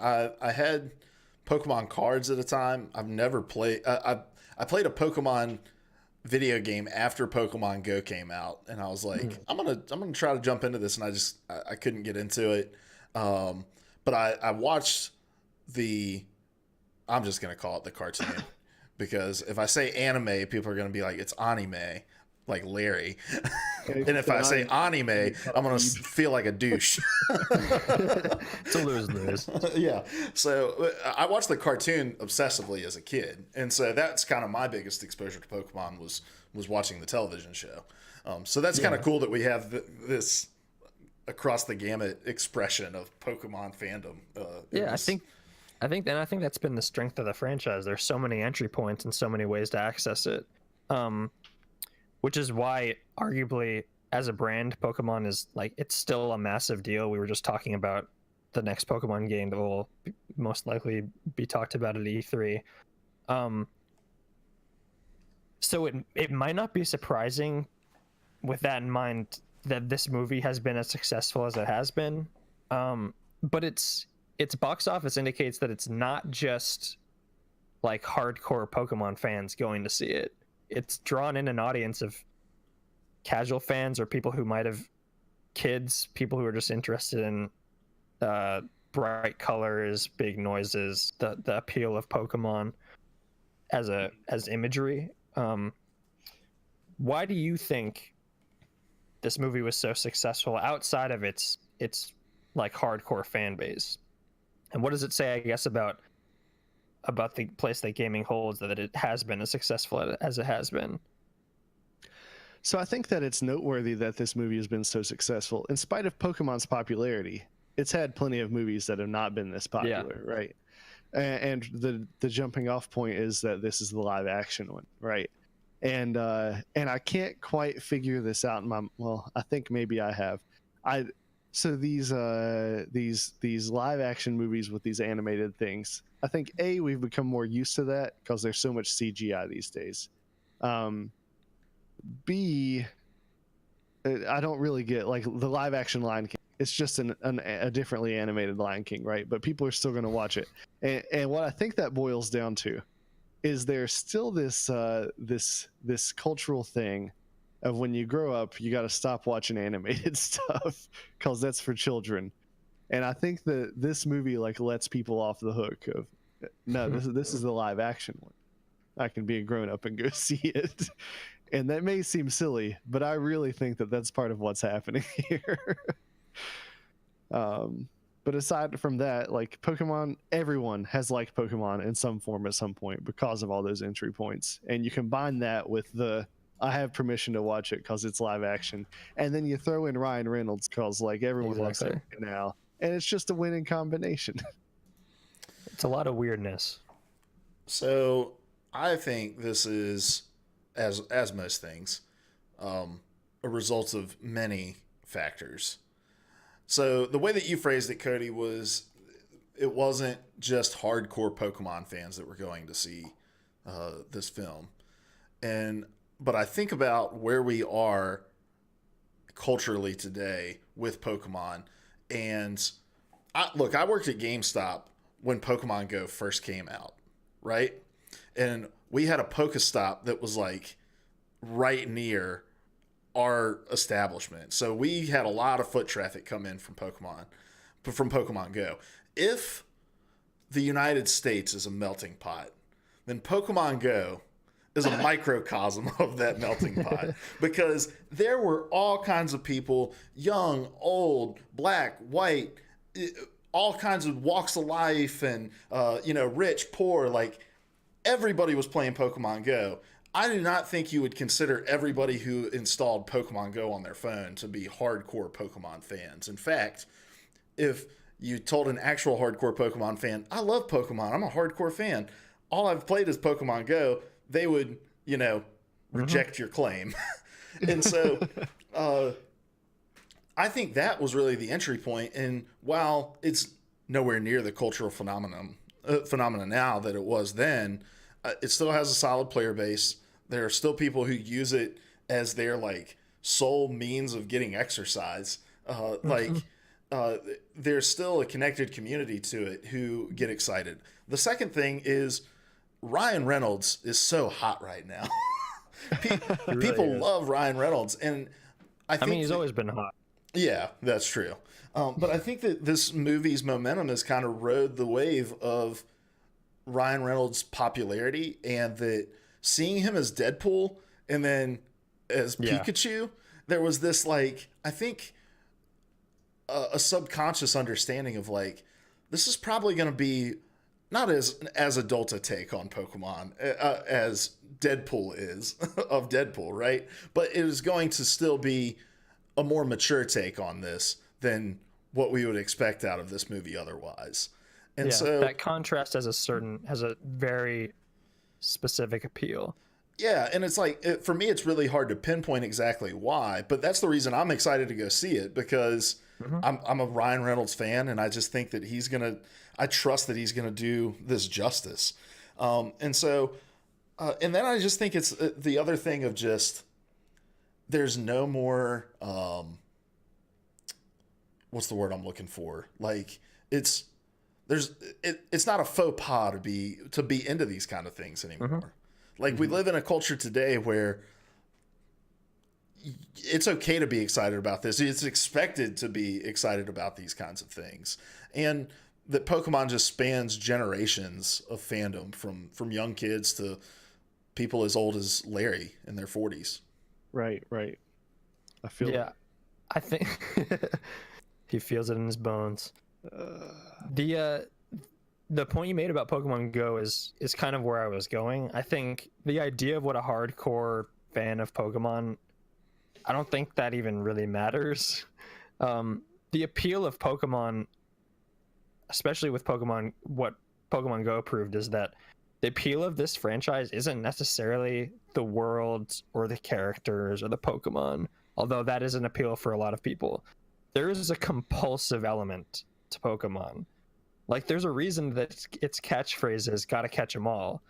Like, it feeds into we were talking about psychology and weaponizing psychology.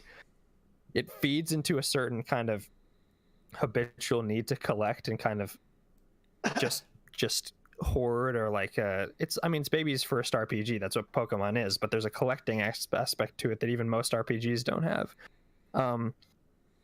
And so I think that's obviously been a huge way for people to get into it with Pokemon Go. And I think that sort of leads into what I was trying to get at here, which is a large part of the conversation, the critical conversation about this movie, which I find fascinating, is that there's a massive divergence in terms of how games media has covered this movie and how, quote unquote, like mainstream culture media has covered it. So like your Varieties, your Guardians, your Hollywood Reporters.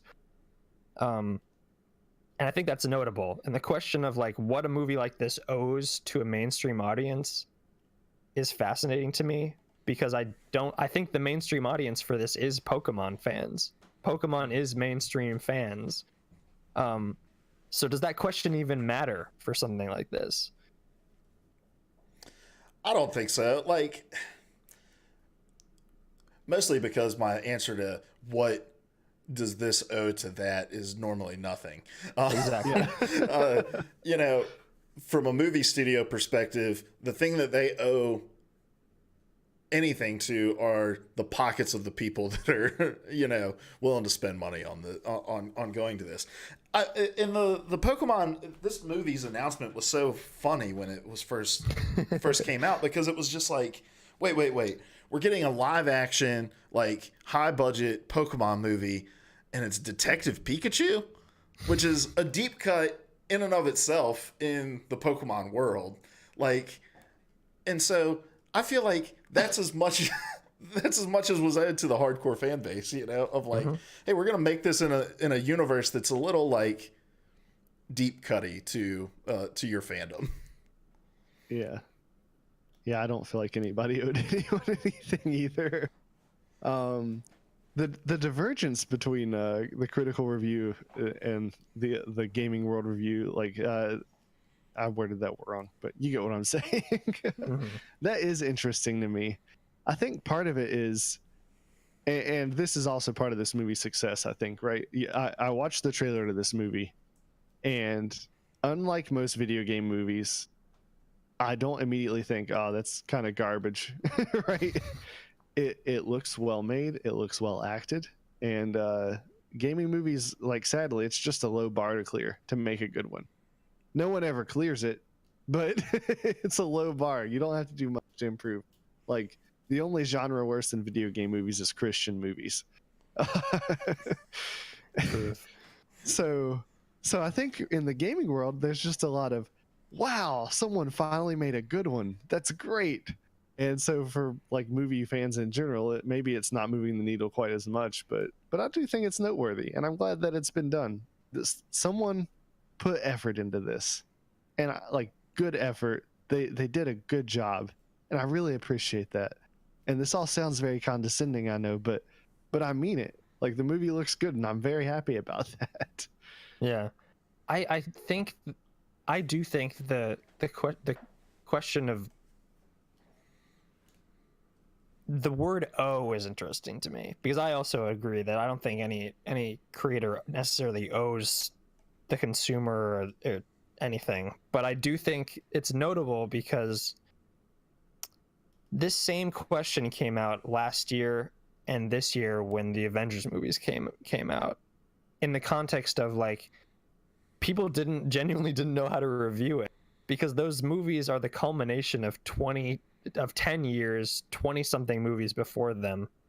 And so traditional media is like, we got to review it on its own terms, but that is by default the wrong way to review those movies. I think you can, to a certain extent, you can review it objectively in terms of the quality of the effects, the action scenes, the acting, all that. But Pokemon similarly comes with a lot of baggage, and obviously this is most likely, and we'll talk about this, the first entry in a Pokemon cinematic universe. The PCU. The PCU. And I think for a lot of critics and for a lot of people who might not be familiar with this, it can be a lot. I think it's fair enough to say that Pokemon can be a lot, period. But especially in like an hour and a half movie where you're coming in to have a good time, it take you a little time to catch up to all the Psyducks and the Squirtles and the Pikachus. So I think it's an interesting question. I don't know if it's a particularly relevant question, because obviously this movie has done well outside its primary fan base and outside of even its casual fan base, just based on the numbers. And so I guess before we move ahead, do you guys have any last thoughts about kind of this question of a film trying to introduce, I guess, a whole universe to people that aren't familiar with it, and kind of that difference between mainstream and the kind of given audience it has? I think part of it is people just underestimating how much of the mainstream is familiar with it, to be honest. Yeah. Like, I don't know I shouldn't say that. I know very few people who haven't dabbled in Pokemon at least at some point. Yeah. But then I haven't seen the movie yet. Full disclosure there. But just looking at the trailer, it looks like the sort of movie that just drops you in the world and just expects you to roll with it without explaining it all. And I miss that mindset. I hate this. Like, I need to know the backstory on Snoke and who are Rey's parents. I don't give a crap. Just tell me the story. Like, so I appreciate that about the movie. At least what it looks like the movie is to me. I don't think you always need to explain everything. Like, just suspend your disbelief. Enjoy the ride. Yeah. Let it wash over you. But I guess I kind of want to culminate this conversation in what will most likely be the most significant part of what Detective Pikachu's legacy is, which I think is perhaps its bearing on the future of video game movies as a form, and I mean, especially the future of Pokemon movies and Pokemon as a brand. Pokemon was already successful, so it's not like this is gonna shift the weight that much in terms of who's coming at it. But like a mainstream hit in this industry with a Pokemon movie is significant regardless of Pokemon's success. What do you guys think this movie's lasting impact will be? What do you think it will have a lasting impact, or do you think it's just a flash in the pan in terms of video game movies and Pokemon? Yeah, I don't think it in terms of video game movies at large, I don't think it has much of a lasting impact at all, because all that it's proven is, in order to have expected success with like, if you're paying the money as a studio to get the rights to this franchise to make the movie, you're expected to make a significant amount of money off of it. And in order to do that, you have to have 20 years of fandom behind you, a cultural phenomenon of a mobile game behind you, generations of individuals who have been engaged in some way, shape, or form to your platform in order for that movie to be successful. I can see it having more of a negative effect on the future of video games, because we're about to get another mixed action video game based movie at the end of this year called Sonic the Hedgehog. And it's going to bring all of these expectations back down to earth and show us which box office numbers for that may be outrageous at the beginning because of people just wanting to go see the train wreck. But I think at the end of the day, all this proves is that the formula for even I don't want to say modest success. I mean, beating Endgame, slimly, yeah. I think is huge success, but it's only a result of generations of context.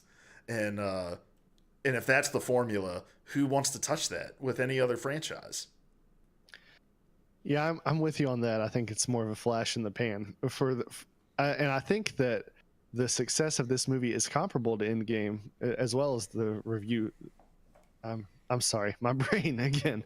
But what I'm saying is, I was talking to a friend the other day about how I don't know that Endgame can be replicated, or if it will be, it'll be a long time, because it was a 10-year build.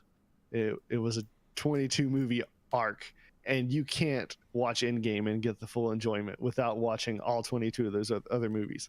Like I tried to write off a couple. Like, I was trying to throw out a list so this kid that I know could go watch. I was like, but you could maybe skip Iron Man 2, and then my other friend chimed in, no, in Iron Man 2, S.H.I.E.L.D. gets introduced, Black Widow gets introduced. Like, you really can't skip anything.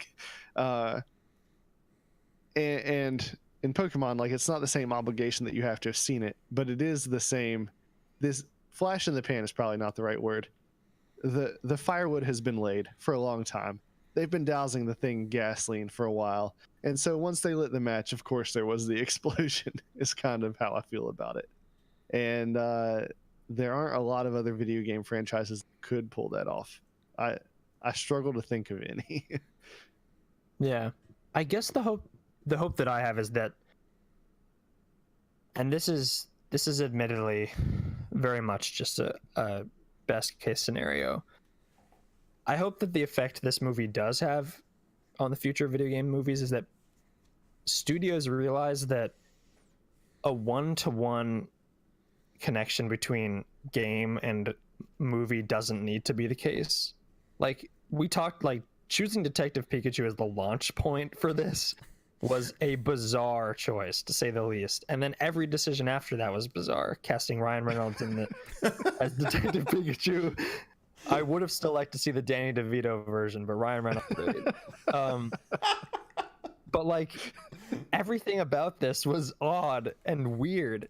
Meanwhile, what I will say about the Sonic the Hedgehog example, that's a worthwhile point of comparison, is that seems to be hewing much more closely to what we understand what a Sonic movie would be, for better or for worse. Or just a video game movie in general. Exactly. Yeah, exactly. It's hewing very closely what we've seen before. I think Detective Pikachu took it it started in a weird place and it most likely ends in a weird place. But I think being willing to take a chance and have faith in that your audience will catch up with you, as long as you invest in the world and I don't want to say, I haven't seen the movie yet, but I hope the characters and what a Pokemon movie can be, drawing the best from the games while adapting it to this new weird place. I hope that studios take that as a lesson. I don't know if they will, because the studios hardly ever take the right lesson from the success of a movie. But that's what I think that is, at least from the outside looking in, the greatest testament to this movie's success. Because I think just like the idea of Detective Pikachu is odd, but when you look at it, it makes sense why a lot of people would flock to it. It has a little bit of that kind of like a neo-noir feel to it in the detective aspect. It's got the weird world building with Pokemon. And it's got the Pokemon battles that Pokemon fans want to see. So I don't know. I that's my hope for what it could do to video game movies. Yeah, and they really went in hoping to make it be the very best that no one ever was. You know? That's all you can ask for, really. I do join you in that hope. And the other thing I would like to see come out of it is just people realizing that it takes more than slapping a recognized gaming name on a movie. Like, it has to be made well. And in that respect, I hope that Pokemon and Sonic serve as a dual lesson to movies. All right, guys, let's wrap this this extra large roast beef sandwich of an episode up. Ooh. And get out of here. We've covered a lot of ground. No game this week. Larry, I tried to give you an opportunity to get a point without Cody last week, and you continued to fail. Guys, we're going to wrap it up. If you're hanging out with us over on Twitch, stay tuned for the after party show, probably an abbreviated after party show, just because this episode's 2 hours long. So, guys, let's wrap it up. Who are you? Where can we find you? What are you going to be tweeting about this week, Larry? I'm Larry. You can find me on Twitter at LarryHuntsDesign, and you will see me tweeting random phrases to throw off big data collection. Spicy. Cody. I'm Cody. You can find me on Twitter at ProElectioneer. I will most likely be tweeting about John Wick 3 after I go to see it this weekend, because I cannot fucking wait for this movie. Nice. Glad you said that. I forgot that was this weekend. Oh, I've been getting my Keanu fix recently, going back through and watching those. My name is Luke. You can find me on Twitter at Hoagie_OW. And this week I'll probably be tweeting out my 90-minute hero overview videos for Arena of Valor. Guys, this has been PvA Radio every Wednesday over on twitch.tv/PvA Radio at 9:30 p.m. We get together. Each of us brings one of the biggest gaming news stories of the week to the table. Then we have an in-depth discussion about it. Consider it your collaborative audio feature article, or your cafe, if you will. And Cody, what do we want them to do with that? Tattoo it to your forehead and the forehead of every member of your family. Wow. And? And spam the emote. Tattoo the emote to your forehead. Yes, that as well. If you can't catch us live, you can find us on youtube.com/PvA Radio or podcast services everywhere. Wherever you're listening to us, subscribe, comment, leave a review. Just give us your feedback and your love, and we would greatly appreciate it. But until next week, guys, we love you. Goodbye. Why, that's the second biggest monkey head I've ever seen. I used to be an adventurer like you. Then I took an arrow in the knee. The definition of insanity. Would you kindly pick up that shot?